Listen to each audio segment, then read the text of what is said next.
ਅੱਜ ਦੀ ਇਸ ਵੀਡੀਓ ਰਾਹੀਂ ਅਸੀਂ ਸ਼੍ਰੇਣੀ 7ਵੀਂ ਪਾਠ ਨੰਬਰ 10 ਜੋ ਕਿ ਪਹਿਲਾਂ 13 ਸੀ ਤੁਹਾਡੇ ਸਿਲੇਬਸ ਦੇ ਵਿੱਚੋਂ, ਇਸ ਤੋਂ ਪਹਿਲਾਂ 3 ਪਾਠ ਕੱਟ ਚੁੱਕੇ ਹਨ, ਤਾਂ ਕਰਕੇ ਹੁਣ ਇਸ ਦਾ ਨੰਬਰ 10 ਰਹਿ ਗਿਆ।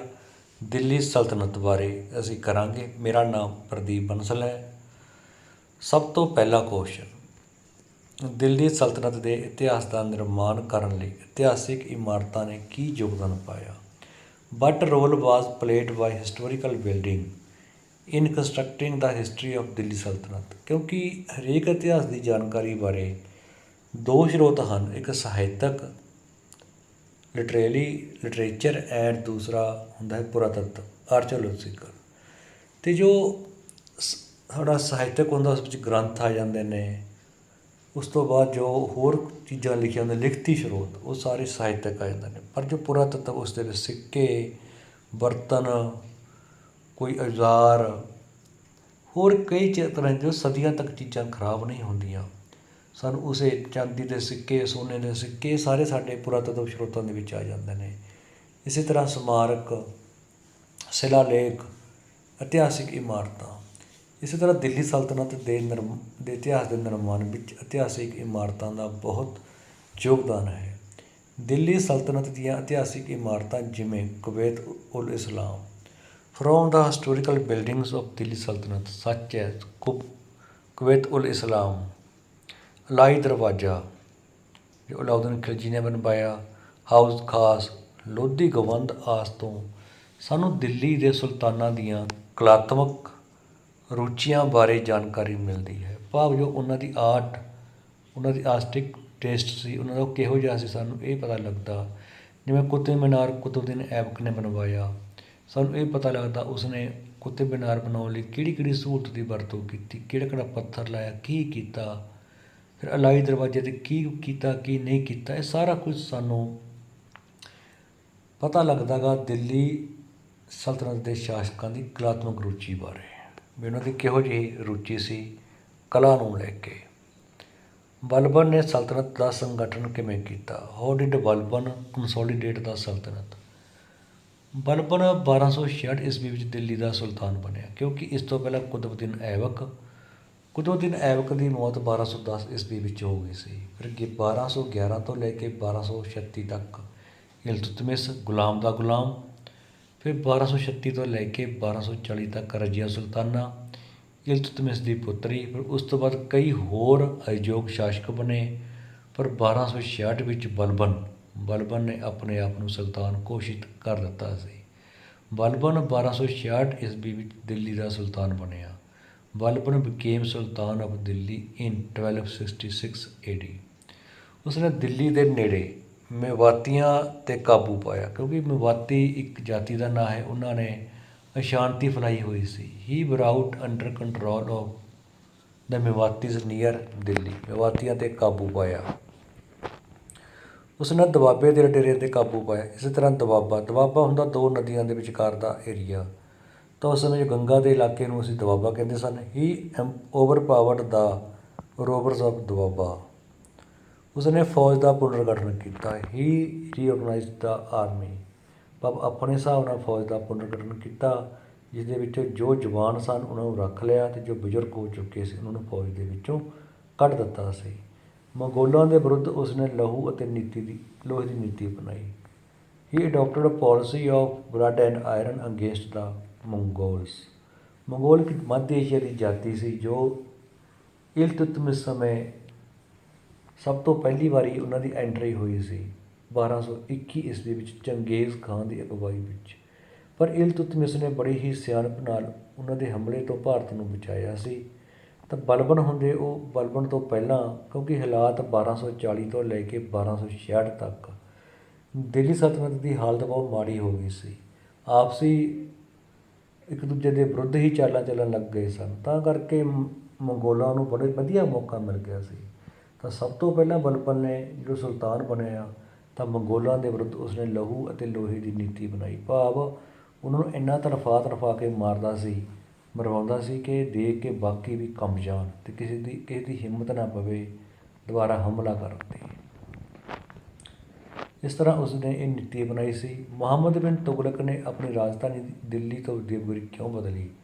Y did Muhammad bin Tughlaq shift the capital from Delhi to Devagiri?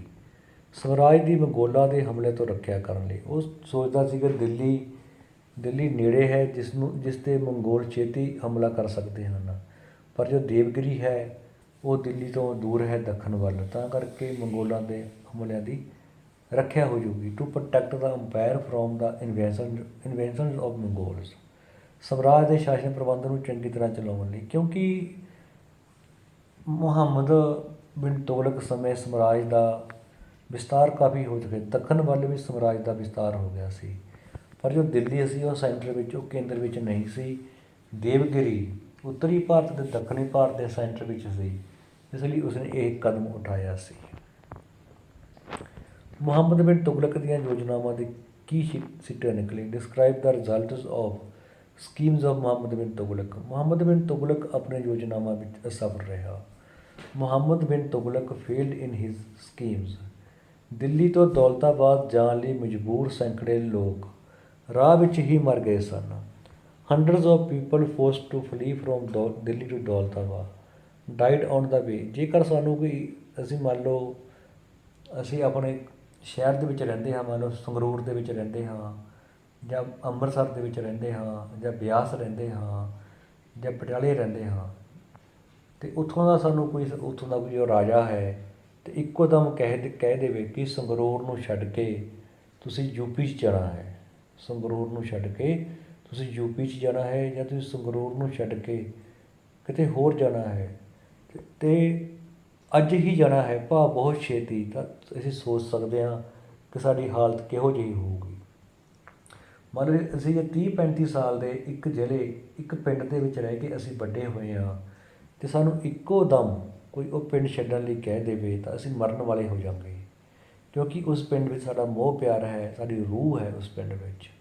ਤਾਂ ਕਰਕੇ ਜਦੋਂ ਇਸਨੇ ਦਿੱਲੀ ਤੋਂ ਲੋਕਾਂ ਨੂੰ ਦੌਲਤਾਬਾਦ ਦੇਵਗਿਰੀ ਜਾਣ ਲਈ ਮਜਬੂਰ ਕੀਤਾ, ਤਾਂ ਕੁਝ ਲੋਕ ਤਾਂ ਇਸ ਹੌਂਕੇ ਵਿੱਚ ਹੀ ਮਰ ਗਏ, ਅਤੇ ਕੁਝ ਲੋਕ ਇੰਨਾ ਲੰਬਾ ਰਸਤਾ ਤੈਅ ਕਰਨ ਵਿੱਚ ਰਸਤੇ ਵਿੱਚ ਹੀ ਭੁੱਖੇ ਤਿਹਾਏ ਮਰ ਗਏ। ਉੱਤਰੀ ਭਾਰਤ ਦਾ ਸ਼ਾਸਨ ਪ੍ਰਬੰਧ ਵਿਗੜ ਗਿਆ। ਉਸਨੂੰ ਤਾਂ ਇਹ ਸੀ ਵੀ ਉਹ ਦੇਵਗਿਰੀ ਵਿੱਚ ਰਹਿ ਕੇ ਉੱਤਰੀ ਭਾਰਤ ਅਤੇ ਦੱਖਣੀ ਭਾਰਤ ਨੂੰ ਚੰਗੀ ਤਰ੍ਹਾਂ ਚਲਾ ਲਵੇਗਾ ਸ਼ਾਸਨ ਨੂੰ, ਪਰ ਹੋਇਆ ਉਲਟ। The governance of northern India had worsened. ਉੱਤਰੀ ਭਾਰਤ ਦਾ ਸ਼ਾਸਨ ਪ੍ਰਬੰਧ ਵਿਗੜ ਗਿਆ ਸੀ। ਇਸ ਤਰ੍ਹਾਂ ਉਸਦੇ ਯੋਜਨਾਵਾਂ ਦੇ ਇਹ ਸਿੱਟੇ ਨਿਕਲੇ ਸਨ। ਉਸਨੇ ਚਾਂਦੀ ਦੇ ਟਕੇ ਦੀ ਥਾਂ ਕਾਂਸੇ ਦੇ ਸਿੱਕੇ ਜਾਰੀ ਕੀਤੇ। He issued bronze coins instead of silver coins. ਲੋਕਾਂ ਨੇ ਨਕਲੀ ਸਿੱਕੇ ਬਣਾ ਲਏ ਸਨ। People made fake bronze coins in large numbers. ਭਾਵ ਲੋਕਾਂ ਨੇ ਕੀ ਕੀਤਾ, ਤਾਂਬੇ ਦੇ ਸਿੱਕੇ ਉਸਨੇ ਲੋਕਾਂ ਨੇ ਆਪਦੇ ਭਾਂਡੇ ਬਰਤਨਾਂ ਦੇ ਤੋਂ ਸਿੱਕੇ ਬਣਾਉਣੇ ਸ਼ੁਰੂ ਕਰ ਦਿੱਤੇ, ਜਿਸ ਦਾ ਬਹੁਤ ਹੀ ਮਾੜਾ ਪ੍ਰਭਾਵ ਪਿਆ। ਅਤੇ ਅਖੀਰ ਦੇ ਵਿੱਚ ਜਦੋਂ ਦੇਖਿਆ ਕਿ ਵਪਾਰ ਤਾਂ ਹੁੰਦਾ ਸੀ ਚਾਂਦੀ ਦੇ ਸਿੱਕਿਆਂ ਵਿੱਚ, ਅਤੇ ਬਾਹਰਲੇ ਵਪਾਰੀਆਂ ਨੇ ਸਿੱਕੇ ਲੈਣੇ ਬੰਦ ਕਰ ਦਿੱਤੇ। ਜਿਨ੍ਹਾਂ ਨਾਲ ਵਪਾਰ ਕਰਦੇ ਸਨ ਨਾਲ ਦੇ ਦੇਸ਼ਾਂ ਨਾਲ, ਉਹ ਵਪਾਰੀ ਦਾ ਵਪਾਰ ਚਾਂਦੀ ਦੇ ਸਿੱਕਿਆਂ ਵਿੱਚ ਕਰਦੇ ਸਨ।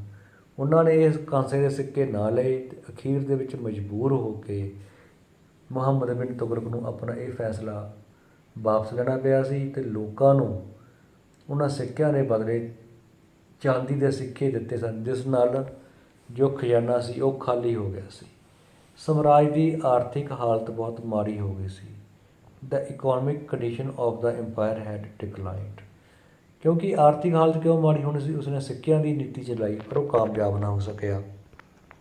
ਲੋਕਾਂ ਨੇ ਆਪਣੇ ਘਰੇ ਭਾਂਡੇ ਭੰਨ ਕੇ ਨਵੇਂ ਸਿੱਕੇ ਬਣਾ ਲਏ ਸਨ।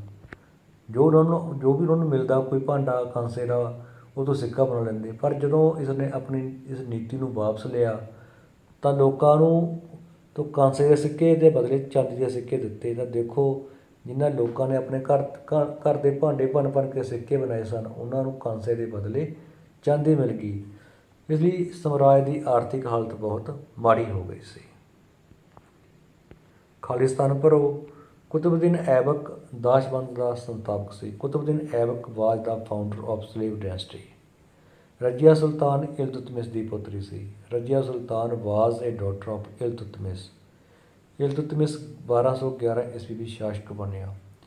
Iltutmish became ruler in 1211 AD, 1211 1211 ਵਿੱਚ। ਇਲਤੁਤਮਿਸ਼ ਨੇ ਰਜ਼ੀਆ ਸੁਲਤਾਨਾ ਨੂੰ ਆਪਣਾ ਉੱਤਰਾਧਿਕਾਰੀ ਚੁਣਿਆ। Iltutmish nominated Razia Sultana as his successor। ਮਾਲਿਕ ਕਫੂਰ ਅਲਾਉਦੀਨ ਖਿਲਜੀ ਦਾ ਸੈਨਾਪਤੀ ਸੀ। ਮਾਲਿਕ ਕਫੂਰ ਵਾਜ਼ ਜਨਰਲ ਆਫ ਅਲਾਉਦੀਨ ਖਿਲਜੀ, ਜਿਸ ਦੇ ਵਿੱਚ ਉਸਨੇ ਦੱਖਣੀ ਭਾਰਤ, ਮਦੁਰਾਈ, ਵਾਰੰਗਲ, ਇਹ ਸਾਰੇ ਸਥਾਨ ਉਸਨੇ ਜਿੱਤੇ ਸਨ ਅਤੇ ਉਹਨੇ ਸਾਰੇ ਸਥਾਨਾਂ ਦੇ ਰਾਜਿਆਂ ਨੂੰ ਅਲਾਉਦੀਨ ਖਿਲਜੀ ਦੀ ਈਨ ਮੰਨਣ ਲਈ ਮਜਬੂਰ ਕੀਤਾ ਸੀ। ਮੁਹੰਮਦ ਬਿਨ ਤੁਗਲਕ ਨੇ ਆਪਣੀ ਰਾਜਧਾਨੀ ਦਿੱਲੀ ਤੋਂ ਦੇਵਗਿਰੀ ਬਦਲਣ ਦਾ ਫੈਸਲਾ ਕੀਤਾ। Muhammad bin Tughlaq decided to shift his capital from Delhi to Devagiri. Timur ਨੇ ਤੁਗਲਕ ਵੰਸ਼ ਦੇ ਸ਼ਾਸਕਾਂ ਦੇ ਰਾਜਕਾਲ ਸਮੇਂ ਭਾਰਤ 'ਤੇ ਹਮਲਾ ਕੀਤਾ। Timur invaded India during the region of rulers of the Tughlaq dynasty. Tughlaq dynasty ਦੇ ਵੰਸ਼ ਦੇ ਸਮੇਂ ਤੈਮੂਰ ਨੇ 1398 ਈਸਵੀ ਵਿੱਚ ਭਾਰਤ 'ਤੇ ਹਮਲਾ ਕੀਤਾ ਸੀ। ਸਹੀ ਜਾਂ ਗਲਤ? ਇਲਤੁਤਮਿਸ਼ ਕੁਤਬੁਦੀਨ ਦਾ ਦਾਸ ਸੀ। ਸਹੀ ਹੈ। Iltutmish was slave of Qutbuddin Aibak. True. Balban ਦਾਸ ਵੰਸ਼ ਦਾ ਸੰਸਥਾਪਕ ਸੀ। Balban was first ruler of slave dynasty. ਗਲਤ ਹੈ। ਕੁਤਬੁਦੀਨ ਐਬਕ ਸੀ। ਅਲਾਉਦੀਨ ਖਿਲਜੀ ਨੇ ਬਾਜ਼ਾਰ ਕੰਟਰੋਲ ਦੀ ਨੀਤੀ। ਅਲਾਉਦੀਨ ਖਿਲਜੀ ਨੇ ਬਾਜ਼ਾਰ ਕੰਟਰੋਲ ਦੀ ਨੀਤੀ ਸ਼ੁਰੂ ਕੀਤੀ। ਬਿਲਕੁਲ ਸਹੀ ਹੈ। Alauddin Khilji introduced market control policy. ਉਸਨੇ ਸਾਰੀਆਂ ਕੀਮਤਾਂ ਦੇ ਜੋ ਭਾਅ ਸਨ ਉਹਨਾਂ ਨੂੰ ਨਿਸ਼ਚਿਤ ਕਰ ਦਿੱਤਾ ਸੀ। ਕੋਈ ਵੀ ਦੁਕਾਨਦਾਰ ਉਸ ਤੋਂ ਵੱਧ ਕੋਈ ਵੀ ਚੀਜ਼ ਨਹੀਂ ਵੇਚ ਸਕਦਾ ਸੀ। ਜੇਕਰ ਕੋਈ ਦੁਕਾਨਦਾਰ ਚੀਜ਼ ਘੱਟ ਵੇਚਦਾ ਸੀ ਤਾਂ ਉਹਨਾਂ ਉਸਦਾ ਮਾਸ ਕੱਟ ਲਿਆ ਜਾਂਦਾ ਸੀ। ਲੋਧੀਆਂ ਨੂੰ ਸੱਯਦਾਂ ਨੇ ਹਰਾਇਆ ਸੀ। ਗਲਤ ਹੈ। ਦ ਲੋਧੀਜ਼ ਵਰ ਓਵਰਥਰੋਨ ਬਾਏ ਸੱਯਦ। ਗਲਤ ਹੈ। ਲੋਧੀ ਤਾਂ ਸੱਯਦ ਵੰਸ਼ ਤੋਂ ਬਾਅਦ ਹੋਏ ਹਨ, ਤਾਂ ਸੱਯਦ ਵੰਸ਼ ਤਾਂ ਪਹਿਲਾਂ ਹੀ ਖਤਮ ਹੋ ਗਿਆ ਸੀ। ਸਿਕੰਦਰ ਲੋਧੀ ਅਤੇ ਬਾਬਰ ਵਿਚਕਾਰ ਪਾਣੀਪਤ ਦੀ ਪਹਿਲੀ ਲੜਾਈ ਵਿੱਚ ਟਾਕਰਾ ਹੋਇਆ ਸੀ। ਗਲਤ ਹੈ। ਉਹ ਤਾਂ ਇਬਰਾਹਿਮ ਲੋਧੀ ਅਤੇ ਬਾਬਰ ਦੇ ਵਿਚਕਾਰ ਹੋਇਆ ਸੀ। ਸਿਕੰਦਰ ਲੋਧੀ ਤਾਂ 1517 ਦੇ ਵਿੱਚ ਮਰ ਗਿਆ ਸੀ। ਇਸ ਤਰ੍ਹਾਂ ਅਸੀਂ ਨੇ ਇਸ ਪਾਠ ਨੰਬਰ 10 ਦੇ ਕੁਐਸਚਨ ਆਨਸਰ ਅੰਗਰੇਜ਼ੀ ਅਤੇ ਪੰਜਾਬੀ ਮੀਡੀਅਮ ਵਿੱਚ ਕੀਤੇ ਹਨ। ਜੇਕਰ ਤੁਹਾਨੂੰ ਇਹ ਵੀਡੀਓ ਵਧੀਆ ਲੱਗੀ ਤਾਂ ਚੈਨਲ ਨੂੰ ਸਬਸਕ੍ਰਾਈਬ ਕਰੋ ਤਾਂ ਜੋ ਤੁਹਾਨੂੰ ਹਰ ਇੱਕ ਗਤੀਵਿਧੀ ਬਾਰੇ ਪਤਾ ਲੱਗਦਾ ਰਹੇ, ਕਿਉਂਕਿ ਮੇਰੀ ਕੋਸ਼ਿਸ਼ ਹੈ ਕਿ ਮੈਂ ਹਰੇਕ ਵਿਦਿਆਰਥੀ ਦੀ ਵੱਧ ਤੋਂ ਵੱਧ ਮੈਂ ਹਰੇਕ ਵਿਦਿਆਰਥੀ ਦੀ ਮਦਦ ਕਰ ਸਕਾਂ। ਅਤੇ ਵੀਡੀਓ ਨੂੰ ਵੱਧ ਤੋਂ ਵੱਧ ਸ਼ੇਅਰ ਕਰੋ, ਚੈਨਲ ਨੂੰ ਸਬਸਕ੍ਰਾਈਬ ਵੀ ਕਰੋ। ਧੰਨਵਾਦ।